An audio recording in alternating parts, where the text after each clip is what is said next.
Hi there, I am Ranjan Ranganathan with the 5W series from edvinci.com. You've heard of pirates. Most of you might have seen at least the Pirates of the Caribbean. Of late, you might have seen news about pirates capturing the ships in the Arabian Sea. Today, we will talk about a warrior group named Vikings. These people were also considered by some as ruthless pirates. While people talk of pirates, some kind of attire pops up in minds, as in this picture. But did you know that contrary to the popular belief, Vikings did not wear horned helmets? Vikings traditionally went bareheaded or wore simple leather and metal frame helmets with the occasional face guard.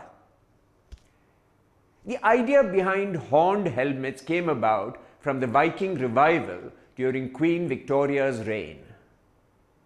So, who were the Vikings? And where did they come from? When were they most active? The Vikings came from 3 countries of Scandinavia: Denmark, Norway, and Sweden. The name Viking comes from a language called Old Norse and means a pirate raid. The Vikings were a seafaring people from the late 8th century to early 11th century who established a name for themselves as traders, explorers, and yes, obviously, warriors.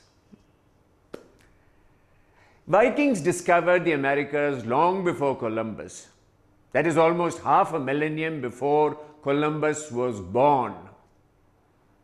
In fact, to the east they reached as far as the distant reaches of Russia. While these people are often perceived as primitive and uncivilized savages raiding the more civilized nations for treasure and women, the motives and culture of the Viking people are much more diverse. They were extremely skillful and tactical. It is important to note that these raiders also facilitated many changes throughout the lands, from economics to warfare strategy. Originally, they were full-time fishermen and farmers who spent much of the year at home. Only in the summer would they have rallied to the call of a local leader and ventured across the sea to raid, trade, or seek out new lands to settle. The reason behind these raids is a topic of debate among academics.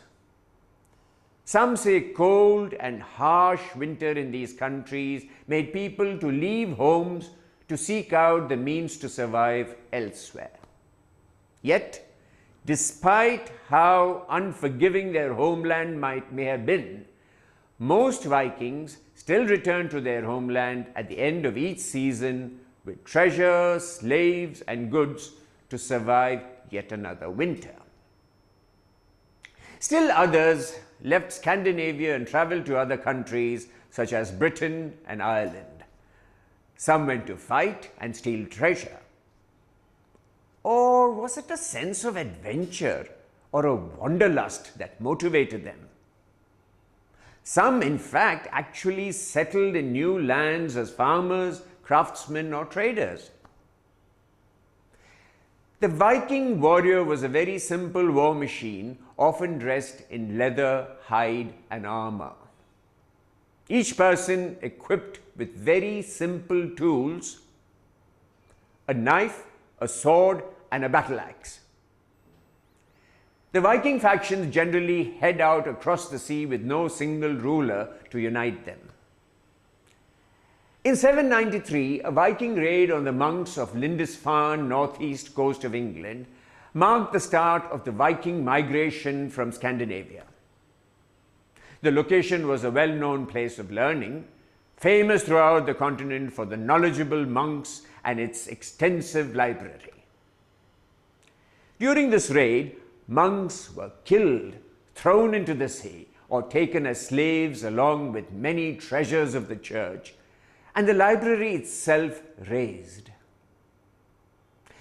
It was unfortunate that this single event set the stage for how Vikings would be perceived throughout the Viking Age.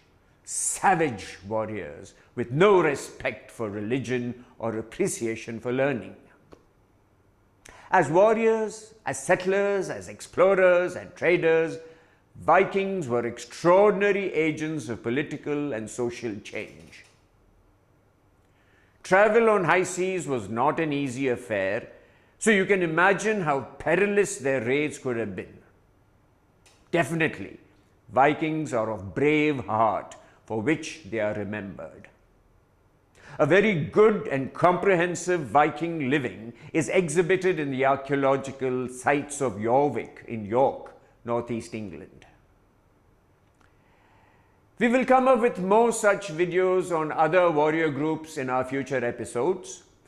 Thank you so much for watching, and don't forget to subscribe to us. I'll see you in the next episode. Until then, stay curious, stay smart.